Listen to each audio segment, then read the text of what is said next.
Hey, what's up, traders? So watch this video here for Friday, December 27th. It actually had a nice little breakout in the SPY today, but if you sat there all day looking for trades like I did, you can see that really the pop happened in the last 10 minutes or so. Anyway, so it was not an easy day. I just really couldn't find much to trade.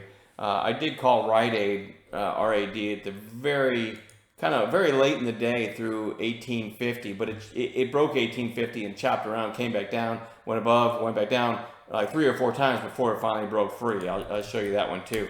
So even that didn't make it easy, right? I talked about it over the half, right? Which I think it broke right there, pulled back, broke again, pulled back, and then kind of like the SPY, just ripped for the last 20 minutes, and actually went over 21 in after hours, which often see when a stock is squeezing end of day, you often see some follow through in the after hours. Look at this run this thing's had though. It almost didn't feel right even looking for a trade in it because it was so extended and ahead of itself and all that stuff. But anyway, all right, so what are we watching for tomorrow?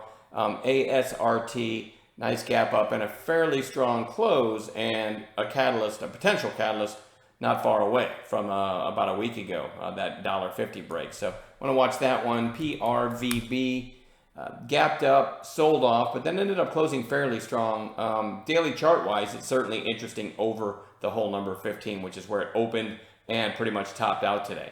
So over 15, you might get a little mini squeeze or something. So I want to watch that one. TTPH, really nice volume for this stock. Still worth noting that's only 1.39 million. That moved it from 250 to 388. But still, might get a nice follow through day in that one. So I want to keep that one on watch because the volume should catch some attention tomorrow. PT had a pop back here, kind of a lower high back here, and is going to back up to that resistance area.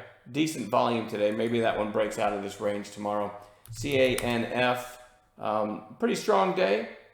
Topped out at 406. Maybe the whole number 4 comes into play tomorrow. Get through 4, then we've got 406, today's high as a potential catalyst, and this run that it had back here to 495. So, it does look good if we get a red to green or something like that in it.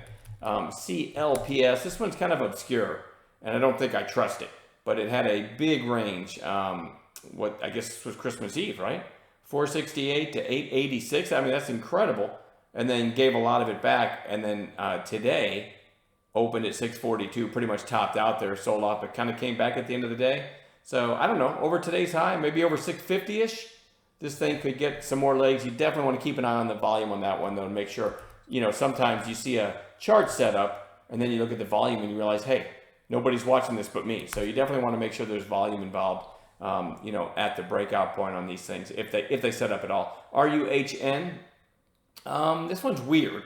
It gets these weird pops like back here, and then here a secondary one, but it's really had problems with this 7 to 750 area. It came back up and had problems there again. Pushed through, but then tanked, right? Anyway, we're back up to that $7 area, but it's getting a couple nice pops. I don't love it, but I'm going to watch it tomorrow. MREO, I'm so mad at myself. This one had a really nice pop, right? And then as it's coming down, it probably looked about like this. I threw out a bid at 181, right? And then maybe it was like 10 minutes before that. So I look and I'm thinking, the buy zone, pullback play, lower volume on the pullback. I threw out a bid at 181, and then it bounced a little bit there.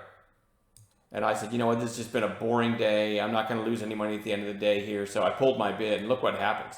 It goes down to like 177, and then goes and takes out the high of day, which would have, that would have made my day. But I pulled it. So that's sometimes things are so slow you can't even let your bids work because you start not trusting anything. Anyway, that's MREO. It did have a nice pop, so I want to watch that one tomorrow. ACOR, ACOR, nice volume breakout and a strong close. We're going to keep our eyes on that one. Seadrill, SDRL. Really nice 2-day pop here, and now we got a red day on lower volume. I like to see stocks pull back to the moving averages, but sometimes you get a strong enough stock that you get one red day and then it goes again. So I'm keeping kind of that in mind for Seadrill. MNPR, don't trust this one because today 37,000 shares. I'm actually now that I see that, I didn't realize it was that low volume today.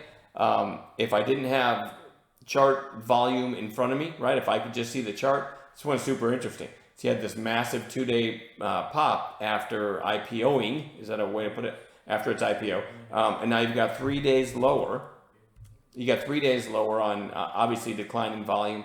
But now that I see 37,000 shares, it feels like nobody's watching this. I'll keep it on a chart because if we get any kind of a narrow range and then a breakout, maybe through a whole number or something like that, volume might come in. We might be able to get a decent entry. Any stock that hits 48 and then 3 sessions later is down at 17, that's worthwhile, worth watching for a bounce, but very, very thin. And then Peloton, PTON, I'm just looking for an oversold bounce. And so this one's like, 5 days in a row down now? Personally, I like the commercial. I thought the commercial was great, but I guess I'm the minority there. I contend that half the country, 3/4 of, the sensitive bunch, I contend they would have lost their minds even more if the guy in the commercial had a 400-pound wife and he bought her a Peloton. So I don't really see the controversy. I thought it was an effective commercial. Anyway, I do think this is oversold, overdue for a bounce. Plus, here was the early high on IPO day, which was, let's just say $28. And so it finally, after trading for, 6 weeks, finally broke through that. So that's kind of a significant area. And now it's fallen from 37 all the way down. A lot of times you'll see this, even if this was intraday 5-minute candles, you get a breakout, you will see a retest of the obvious breakout area, right? The people that were buying the new highs for Peloton on this day, and now we're coming down and taking out those stops. It doesn't mean I think this is, going to turn and go back to 37, but I do think this is an area, especially as oversold as it is in the short term, and now taking out the stops of the people that bought the new highs here. I think it's an interesting area to watch for a bounce. All right. Anyway, that's it. We'll add gappers to this list as well as what we've got on the list, and hopefully find some decent trades. Just one note: it's really dead out there. You saw how the SPY ripped end of day, but overall, it's really dead. We're in a holiday, Christmas week, and then next week there's another holiday in the middle of the week, New Year's Day. So it's. If you're going to catch one, you got to be in front of your screens because anything can happen, and you can get a couple nice setups. But the trick is staying in front of your screens during boring trading. I use my treadmill, my standing desk and my treadmill to keep me in front of my screens. I got 6 miles in today. I don't have any trades to brag about, but maybe I lost a little bit of weight from all that holiday eating. All right, anyway, I'm done babbling. We'll see you in chat tomorrow.